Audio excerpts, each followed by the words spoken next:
अस्सलाम वालेकुम। Lecture 3 operating system में आपको वेलकम करता हूँ। आज की इस वीडियो में हम लोग टॉपिक कवर करेंगे कि प्रोसेसेस को मॉनिटर करने के लिए हम लोग क्या कमांड्स यूज़ करते हैं। हम लोग इसको चला के देखेंगे। प्रोसेस के आइडेंटिफिकेशन के लिए हम लोग गेट पीआईडी गेट पीपीआईडी को देखेंगे। प्रोसेस की क्रिएशन के लिए फॉक, प्रोसेस की कंप्लीशन के लिए वेट एग्ज़िट, और इसके साथ ऑर्फन और ज़ॉम्बीज़ प्रोसेसेस को भी देखेंगे। तो स्टार्ट करते हैं कि तो हम पीएस को देखते हैं। ये डिस्प्ले करता है जो कि इंफॉर्मेशन हमारे प्रोसेस जो करंटली रनिंग फॉर्म में होते हैं। इस कमांड को हम चलाएंगे टर्मिनल के ऊपर और देखते हैं ये क्या शो करता है। मैं टर्मिनल पे आके यहाँ पे लिखता हूँ पीएस, और जैसे मैंने एंटर किया तो उसने मुझे पीआईडीज़ बताई जो कि ये बैश ओपन है इसकी है, और उसके साथ ठीक है ये इसकी बैश जो कि ये मेरा टर्मिनल है इसकी प्रोसेस आईडी, और इसके साथ उसने मुझे एक और प्रोसेस आईडी बताई जो कि अभी करंटली रनिंग फॉर्म में। ठीक है, इसी तरह से अगर हमने डिफरेंट प्रोसेसेस के ट्री स्ट्रक्चर को देखना हो तो हमें ये वाली कमांड चलानी पड़ेगी PS ट्री। इसको हम यहाँ पे टर्मिनल पे आके लिखते हैं PS ट्री, तो उसने हमें एक पूरा का पूरा ट्री का स्ट्रक्चर प्रिंट करवा दिया। ठीक है, जिसके अंदर बता रहा है कि सारे प्रोसेसेस की इंफॉर्मेशन मौजूद। अब अगर आपने PS के बारे में फर्दर डिटेल देखनी है तो आपने सिंपल मैन और इसके साथ अगर आप PS लिखेंगे तो वो बता देगा कि PS display information about for selection active processes के बारे में बताता है, और इसके साथ उसके कुछ ऑप्शन उसने बताई गई हैं PS माइनस PS, और ये सारी की सारी इंफॉर्मेशन बताई गई है। तो इसको आप यूज़ कर सकते हैं, चला सकते हैं और इसको मज़ीद एक्सप्लोर कर सकते हैं। इसी तरह से अगर आप मैन PS ट्री करते हैं तो PS ट्री के बारे में उसने सारी डिटेल बता दी कि रनिंग प्रोसेसेस को एज अ ट्री जो है आपको प्रिंट करवाता है। ठीक है, the tree is rooted at either PID और init if PID is omitted. ठीक है, तो उसने सारी की सारी इसकी डिटेल भी बता दी है और उसके साथ कुछ ऑप्शंस बताई हैं जो कि आप यूज़ करके फ़र्दर इसकी डिटेल में जा सकते हैं। ओके, प्रोसेस आइडेंटिफिकेशन की तरफ मूव करते हैं। प्रोसेस आइडेंटिफिकेशन क्या है, उसमें वो बता रहा है द PID_T जो कि प्रोसेस की डेटा टाइप को रिप्रेजेंट करता है। ठीक है, PID इसको भी हम आगे प्रोग्राम में भी देखेंगे। और साइंड इंटीजर टाइप, अभी मैं आपको बताऊंगा कि इसको अगर आपने प्रिंट करवानी है इसकी आईडी को तो आप %D करके भी इसकी आईडी को प्रिंट करवाएंगे। वो फर्दर अभी प्रोग्राम के अंदर हम देखते हैं। ओके, उसके बाद नेक्स्ट लाइन पे लिखे you can get the process ID of a process by calling get PID। ठीक है, गेट PID क्या करता है कि प्रोसेस की आईडी को गेट करता है और आप उसको प्रिंट करवा सकते हैं किसी PID की टाइप के साथ। उसके साथ एक नाम लिखेंगे और उसको अभी हम देखते हैं इसको किस तरह से प्रिंट करवाते हैं। इसी तरह से गेट PPID है जो कि रिटर्न करता है पेरेंट की प्रोसेस आईडी को जो कि करंट प्रोसेस है जो, ठीक है, उसकी पेरेंट की करंट प्रोसेस की आईडी को प्रिंट करता है। Your programme should include the header file. ठीक है, वो कह रहा है कि ये और ये वाली हेडर फाइल भी लिखनी आपके लिए ज़रूरी है। तो इसको पहले हम मैन पेजेस देख लेते हैं और उसके बाद फर्दर इसकी चीज़ों की तरफ भी जाएंगे। मैं वापस अपने इसके टर्मिनल पे आया और मैंने यहाँ पे लिखा मैन गेट PID, और जैसे ही एंटर किया तो उसने मुझे देखें इसकी डिटेल बता दी। इसके साथ उसने बताया कि इसके लिए ये दोनों हेडर फाइल्स यूज़ होंगी। इसी तरह से उसने आगे मुझे बताया get PID return the process ID of calling process. ठीक है, और उसी तरह से फर्दर उसकी डिटेल मुझे भी बता दी है।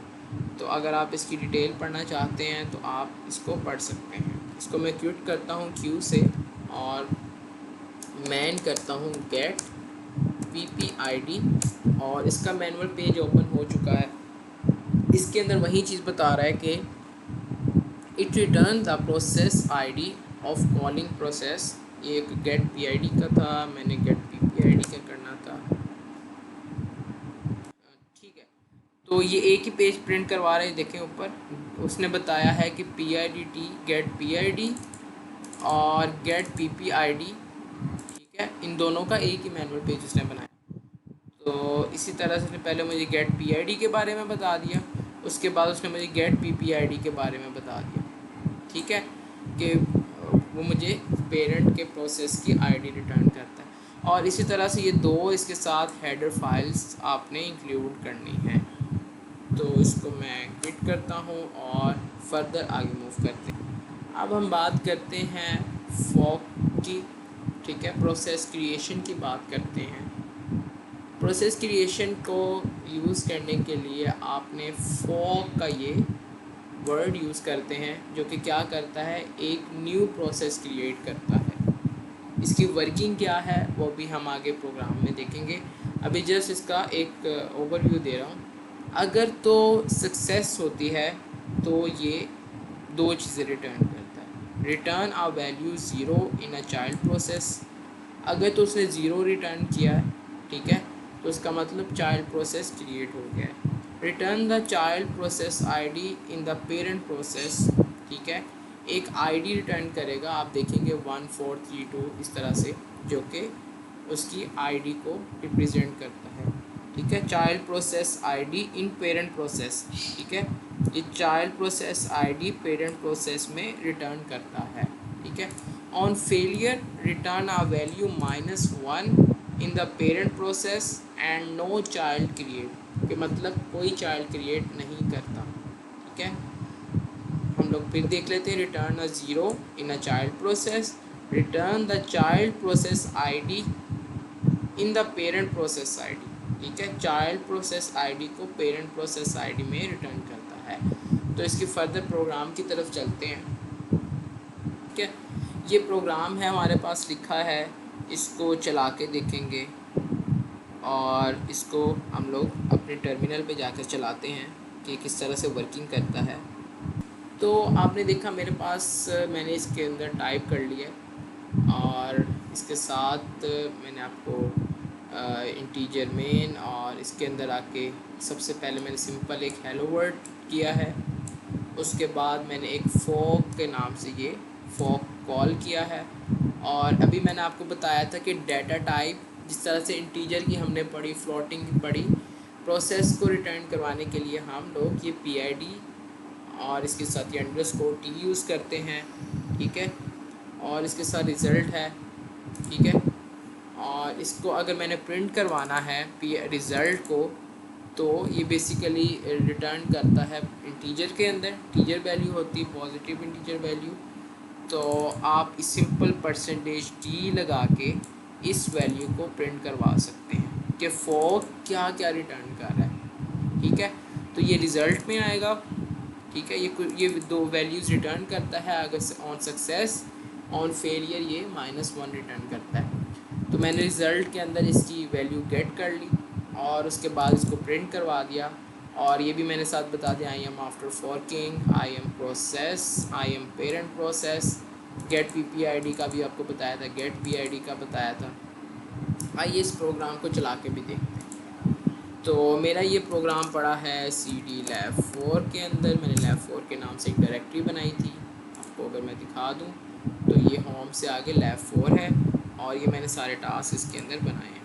तो अब मैं इस टास्क को चलाता हूँ GCC task1.c, ठीक है, .\a.out। तो आपने देखा मेरे पास वो क्या प्रिंट कर रहा है, हेलो वर्ल्ड, ठीक है, जो कि सबसे पहले यहाँ पर था हेलो वर्ल्ड। उसके बाद उसने मुझे प्रिंट करवाया फॉक का रिज़ल्ट, आई एम फॉर्किंग, ठीक है, उसने मुझे आई एम फॉर्किंग, ठीक है, उससे पहले मुझे एक रिज़ल्ट प्रिंट करवाया, ठीक है, और उसके बाद फिर उसने मुझे फॉक रिज़ल्ट रिटर्न किया ज़ीरो, जो कि आपको बताया था कि चाइल्ड के क्रिएशन पे ज़ीरो वो रिटर्न करता है। और उसके बाद आई एम आफ्टर फॉर्किंग दोबारा से उसने चलाया, ठीक है, एक दफ़ा उसने पेरेंट की तरफ से चलाया, ठीक है, पेरेंट की तरफ से चलाया इसको, ठीक है। फॉक बेसिकली कॉपी बनाता है ना एक प्रोसेस की, तो इसी तरह से पहले वो इसकी कॉपी पूरी बना देगा, इसको चलाएगा। उसके बाद जब ये ज़ीरो रिटर्न करेगा इसको, फिर एक दफ़ा ये सारा का सारा प्रोग्राम चलेगा। तो आपने देखा पहले जब इसने रिटर्न करवाया 4480, तो अब ये पेरेंट प्रोसेस चलेगा इसके अंदर, आई am after forking I am, ठीक है, आई एम प्रोसेस, ठीक है। और उसने उसके बाद बताया आई एम पेरेंट प्रोसेस, ठीक है, जो कि इसके बता रहे get P I D, get P P I D, ठीक है, ये प्रोसेस के बारे में बता रहा है और ये उसके पेरेंट प्रोसेस की आईडी गेट कर रहा है, ठीक है। और उसके बाद दोबारा उसने चलाया फोक रिज़ल्ट ज़ीरो, जब उसने ज़ीरो रिटर्न किया उसके बाद फिर बताया आई am after forking I am process, ठीक है। और उसने बताया आई एम पेरेंट प्रोसेस, तो ये उसने रिटर्न किया, ठीक है। तो ये बेसिकली इस तरह से हमारा प्रोग्राम इस वर्किंग कर रहा है। तो अभी हम फर्दर इसको आपको क्लियर हो जाएगा, हम टास्क 2 की तरफ मूव करते हैं। तो टास्क 2 को समझते हैं ये क्या कर रहा है, कोड में क्या लिखा हुआ है। आप देखें सबसे पहले PID_T ठीक है। उसके बाद मैंने सिंपल एक हेलो वर्ड प्रिंट करवाया और उसके साथ एक आई am the parent process and PID is, ठीक है। आपको मैंने इधर गेट PID कर दिया। उसके बाद I am before the use of working, ठीक है। तो ये जो PID है ये उसी तरह से इसका मैंने, जैसे आप वेरिएबल का नाम रखते हैं PID, वो मैंने इसी तरह से PID रख दिया इधर। और ये उसकी डाटा टाइप है और आगे मैंने इसको फोर्क किया हुआ है, ठीक है। और अब मैं बता रहा हूँ आई एम जस्ट आफ्टर फोर्किंग, जैसे फोर्क कॉल हुआ इसके बाद ये चलेगा। और मैं बता रहा हूँ if PID is equal to zero, अगर तो वो ज़ीरो के इक्वल है तो इसका मतलब है कि I am the child process, ठीक है।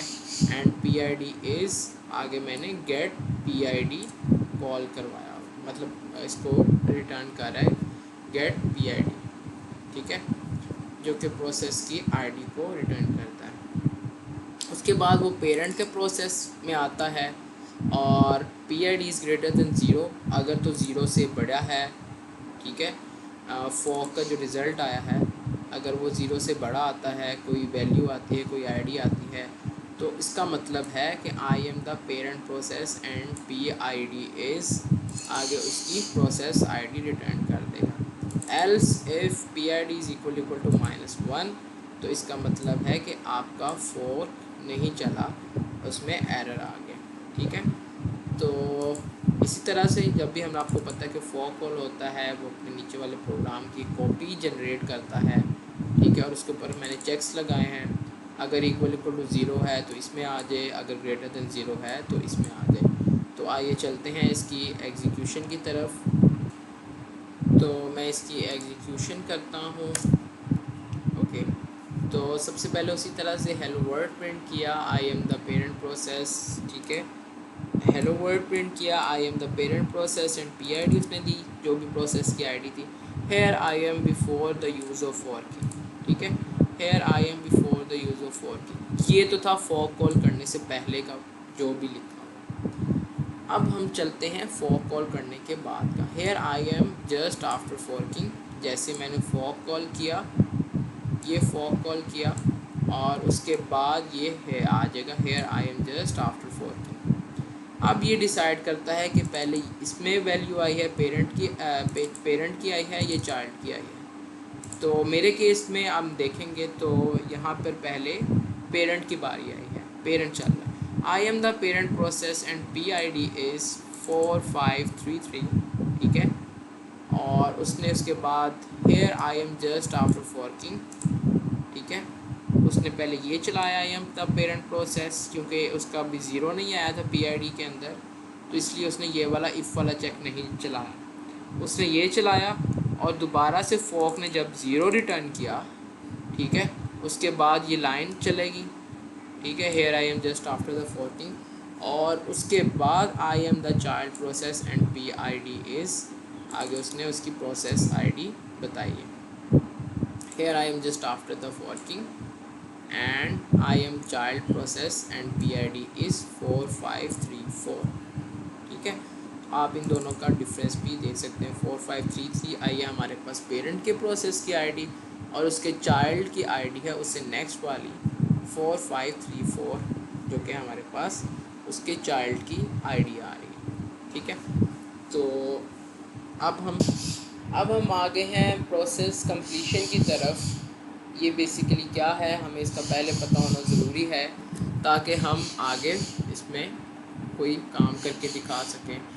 तो प्रोसेस कंप्लीशन के लिए ये हम देख रहे हैं हमारे पास वेट है और एग्ज़िट यूज़ हो रहा है। उसके साथ उसने हमें एक हेडर फाइल भी बताई है कि आपने ये हेडर फाइल यूज़ करनी है। तो वेट क्या करता है, wait will force a parent process to wait for a child process to stop और टर्मिनेट। वेट फोर्स करता है पेरेंट प्रोसेस को to wait for a child process to stop, या तो स्टॉप करे या टर्मिनेट हो जाए। Wait return the PID of a child -1 for an error. Wait return करता है -1 इन केस ऑफ एरर।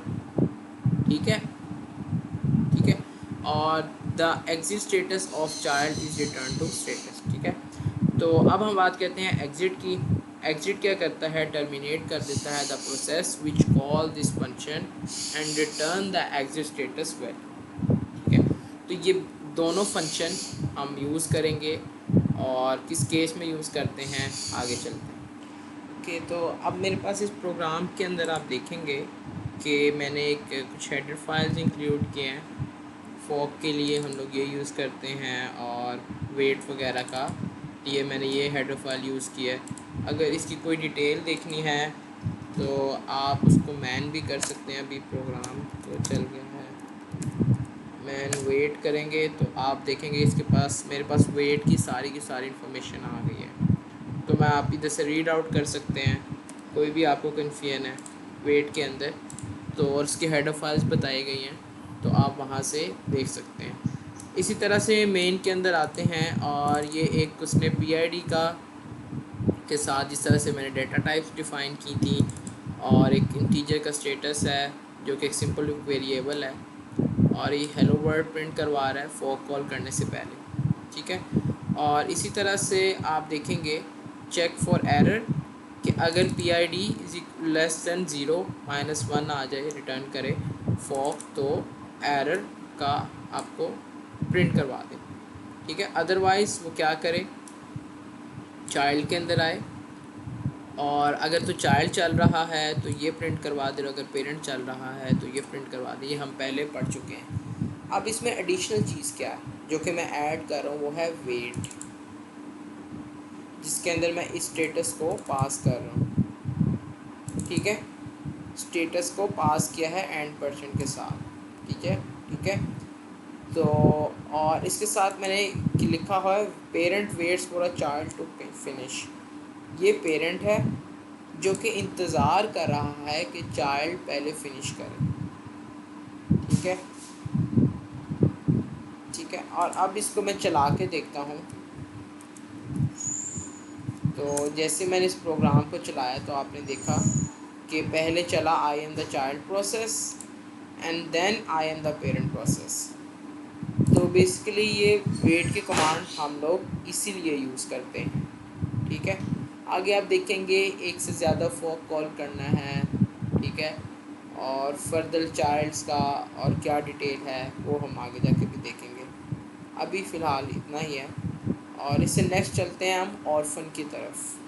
ठीक है, ऑर्फन प्रोसेस क्या होता है उसको देखते हैं। When a parent dies before its child. ठीक है, अगर पेरेंट्स डाई हो जाए इसके चाइल्ड से पहले, the child is automatically adopted by the original init process whose PID is 1।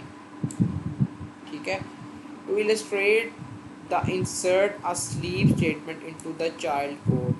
ठीक है, इसके लिए हमें स्लीप का एक जो कि अभी आपको दिखाता हूँ क्या है स्लीप, वो हम यूज़ करेंगे चाइल्ड्स के पार्ट के अंदर। ठीक है, ठीक है, this ensure that the parent process terminated before its child.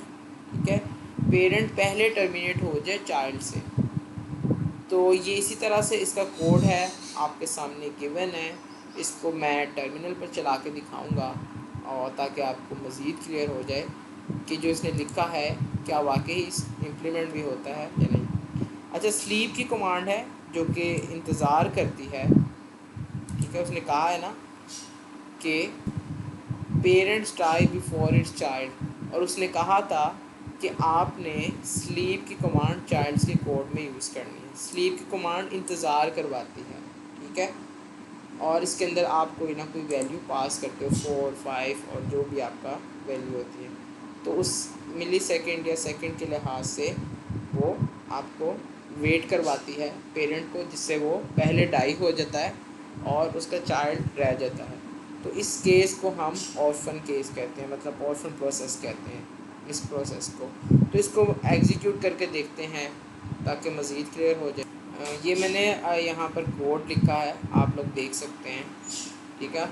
और इसके अंदर मैंने आई एम द ओरिजिनल प्रोसेस और उसके बाद इधर फॉर कॉल किया हुआ है। इसी तरह से पेरेंट का है और ये चाइल्ड का पार्ट है। चाइल्ड के पार्ट में आके मैंने स्लीप कॉल किया हुआ है, ठीक है। तो आए देखते हैं इसकी क्या आउटपुट आती है। तो आपने देखा, ठीक है। तो अभी हम इसका कोड को भी देखते हैं। इसमें आउटपुट करवाया है आई am the original process with PID 4723, ठीक है। उसने प्रोसेस की आईडी और पेरेंट प्रोसेस की आईडी बताई। उसके बाद उसने बताया आई am the parent with PID 4723 and PPID, ठीक है। वो चीज़ प्रिंट करवाई। उसके बाद उसने उसके चाइल्ड की आईडी प्रिंट करवाई 4724, और साथ इसने टर्मिनेट कर गया 4723 और 3987, ठीक है। उसकी प्रोसेस आईडी और उसके पेरेंट की प्रोसेस आईडी, ठीक है। मतलब जो पेरेंट था उसकी प्रोसेस आईडी थी और उसके पेरेंट की प्रोसेस आईडी। तो आपने देखा माई चाइल्ड PID, और इस तरह से टर्मिनेट होने के बाद उसने अपने चाइल्ड की आईडी प्रिंट करवाई 4727 4724, ठीक है, जो कि उसने ऊपर भी दिखा दी थी। और उसके साथ उसके PPID दिखाई और उसके बाद वो टर्मिनेट कर गया। तो ये केस था ऑर्फन का कि पहले उसका पेरेंट डाई कर जाता है चाइल्ड से पहले। तो अब हम ज़ॉम्बी प्रोसेस की बात करते हैं। ज़ॉम्बी प्रोसेस में वो बता रहा है process that terminate can not leave the system until its parent accept its return code, ठीक है। उसके बाद उसने लिखा if its parents process is already dead, अगर तो उसका पेरेंट पहले ही डेड हो चुका है, it will already have been adopted by init process which always accepts its children return the code. However, if a process parent is alive but never execute a wait, ठीक है, the process return the code will never be accepted and the process will remain a zombie. तो वो ये बता रहा है कि अगर तो पेरेंट प्रोसेस अलाइव रहता है और वो कभी वेट एग्जीक्यूट नहीं करता, ठीक है, तो जो process return code will never be accepted, वो कभी भी एक्सेप्ट नहीं होगा और वो ज़ोंबी स्टेट में चला जाएगा, ठीक है। तो इस प्रोग्राम को चला के देखते हैं। उसने पेरेंट प्रोसेस के अंदर एक इनफाइनाइट लूप लगाया है और इनफाइनाइट लूप के अंदर वो स्लीप कर रहा है और इसके साथ एक चाइल्ड प्रोसेस है और उसमें एग्ज़िट कर रहा है, ठीक है। अगर तो वो चाइल्ड में आ जाता है तो वो एग्ज़िट कर जाता है, और अगर वो पेरेंट में जाता है तो वो क्या करता है, इस प्रोग्राम को चला के देखते हैं। आइए चलते हैं। तो मैंने यहाँ पे कोड लिख लिया, ठीक है, ठीक है। और इसके बाद मैं इस प्रोग्राम को चला के देखता हूँ कि क्या करता है। मैं इसको एग्जीक्यूट किया और आपने देखा ये ब्लिंक करना स्टार्ट कर दिया और ये इसके टर्मिनेट। बेसिकली ये आपको ज़ॉम्बी प्रोसेस के बारे में बताया था। तो ये मेरा अब ज़ॉम्बी स्टेट में जा चुका है। तो अब तक के लिए मुझे इजाज़त दें। हम इंशाल्लाह नेक्स्ट वीडियो में मिलते हैं एक नए टॉपिक के साथ। अब तक के लिए अल्लाह हाफ़िज़।